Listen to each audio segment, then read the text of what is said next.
Aqui é a Helga. Outra vez, Monsenhor Viganò.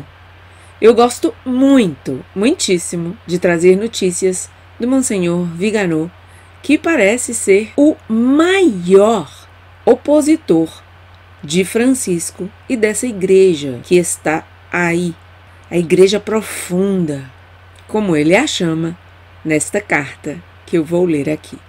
LifeSite News, 6 de junho de 2020. A poderosa carta do arcebispo Viganò ao presidente Trump. Eterna luta entre o bem e o mal está ocorrendo agora mesmo. O arcebispo Carlo Maria Viganò divulgou hoje esta poderosa carta ao presidente Trump, advertindo-o de que as crises atuais sobre a pandemia do bichinho e os motins de George Floyd são parte da eterna luta espiritual entre as forças do bem e do mal. Ele encoraja o presidente a continuar a luta em nome dos Filhos da Luz. Passo a ler agora a carta do Monsenhor Viganò ao presidente Trump.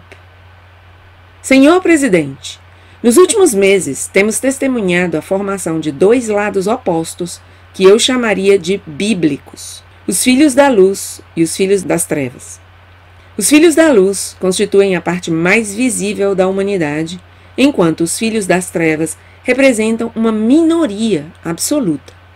E, no entanto, os primeiros são objeto de uma espécie de discriminação que os coloca numa situação de inferioridade moral em relação aos seus adversários, que muitas vezes ocupam posições estratégicas no governo, na política, na economia e na mídia. De forma aparentemente inexplicável, os bons são mantidos reféns pelos maus e por aqueles que os ajudam, seja por interesse próprio, seja por medo. Esses dois lados, de natureza bíblica, seguem a clara separação entre a prole da mulher e a da serpente.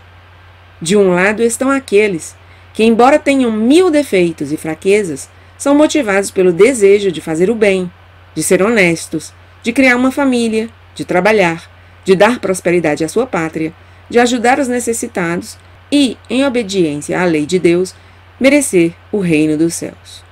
Por outro lado, há aqueles que se servem a si mesmos, que não possuem princípios morais, que querem demolir a família e a nação, explorar os trabalhadores para tornarem-se indevidamente ricos, fomentar divisões internas e guerras e acumular poder e dinheiro. Para eles, a ilusão falaciosa do bem-estar temporal, um dia, se não se arrependerem, cederá ao terrível destino que os espera, longe de Deus, na condenação eterna. Na sociedade, senhor presidente, essas duas realidades opostas coexistem como inimigos eternos, assim como Deus e Satanás são inimigos eternos. E parece que os filhos das trevas, a quem podemos facilmente identificar com o estado profundo, Deep State, a que você sabiamente se opõe e que está travando ferozmente uma guerra contra você nesses dias, já decidiram mostrar suas cartas, por assim dizer, revelando agora seus planos.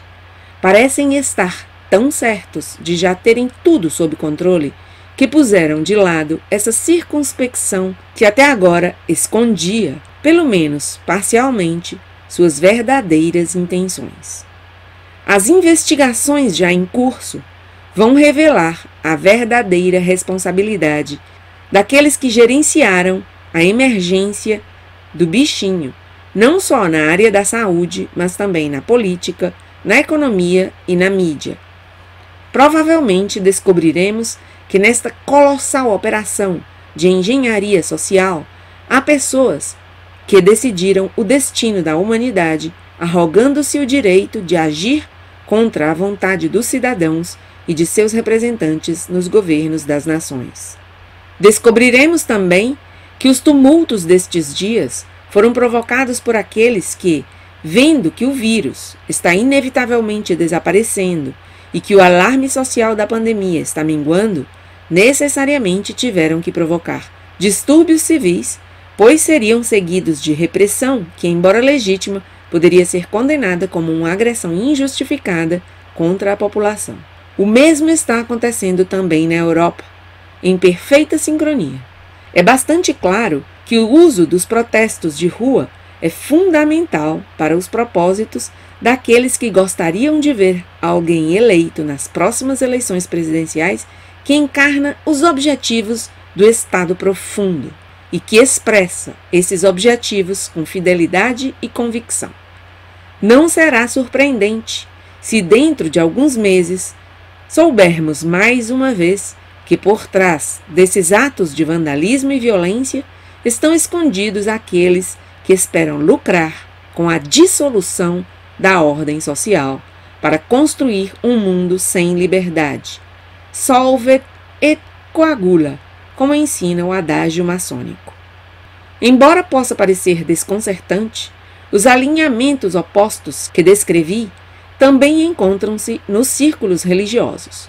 Há pastores fiéis que cuidam do rebanho de Cristo, mas há também infiéis mercenários que procuram dispersar o rebanho e entregar as ovelhas para serem devoradas por lobos esfomeados. Não é surpreendente que esses mercenários sejam aliados dos filhos das trevas e odeiem os filhos da luz. Assim como há um estado profundo, há também uma igreja profunda que trai seus deveres e abandona seus próprios compromissos diante de Deus.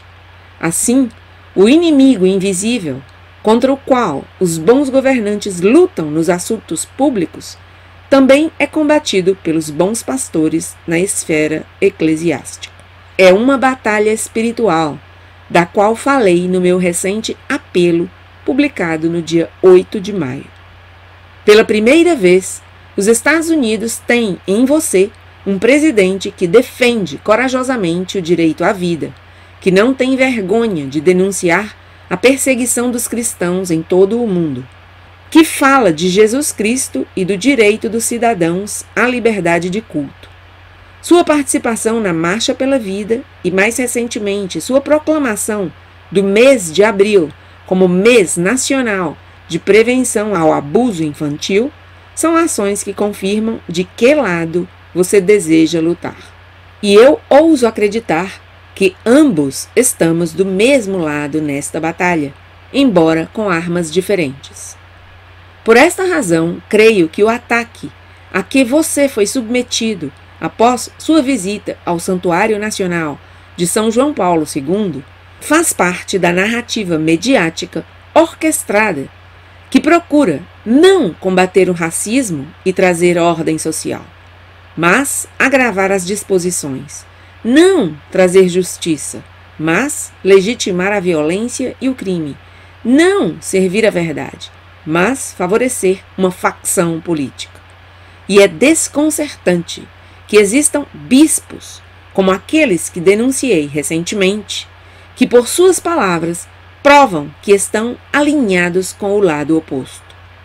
São subservientes ao estado profundo, ao globalismo, ao pensamento único, à nova ordem mundial, que invocam cada vez mais em nome de uma fraternidade universal que nada tem de cristã, mas que evoca os ideais maçônicos daqueles que querem dominar o mundo, expulsando Deus dos tribunais, das escolas, das famílias e talvez até das igrejas.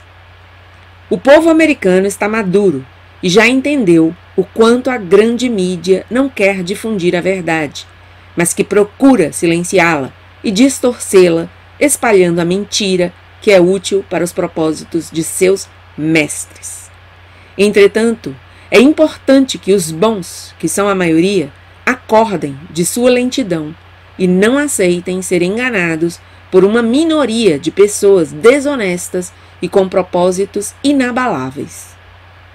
É preciso que os bons, os filhos da luz, se unam e façam ouvir suas vozes. Que maneira mais eficaz de fazer isso, senhor presidente, do que pedir ao Senhor Deus que o proteja, que proteja aos Estados Unidos e a toda a humanidade desse enorme ataque do inimigo? Diante do poder da oração, os enganos dos filhos das trevas desmoronarão, Seus enredos serão revelados, sua traição será mostrada, seu poder assustador terminará em nada, trazido à luz e exposto pelo que é um engano infernal. Senhor Presidente, minha oração é constantemente voltada para a amada nação americana, onde tive o privilégio e a honra de ser enviado pelo Papa Bento XVI como núncio apostólico. Nesta hora dramática e decisiva para toda a humanidade, rezo por você e também por todos aqueles que estão a seu lado no governo dos Estados Unidos. Espero que o povo americano esteja unido a mim e a vós em oração a Deus Todo-Poderoso. Unidos contra o inimigo invisível de toda a humanidade, abençoo-vos, a você e a primeira-dama, a amada nação americana e a todos os homens e mulheres de boa vontade. Assinado Carlo Maria Viganò, arcebispo titular de Ulpiana, ex-núncio apostólico nos Estados Unidos da América.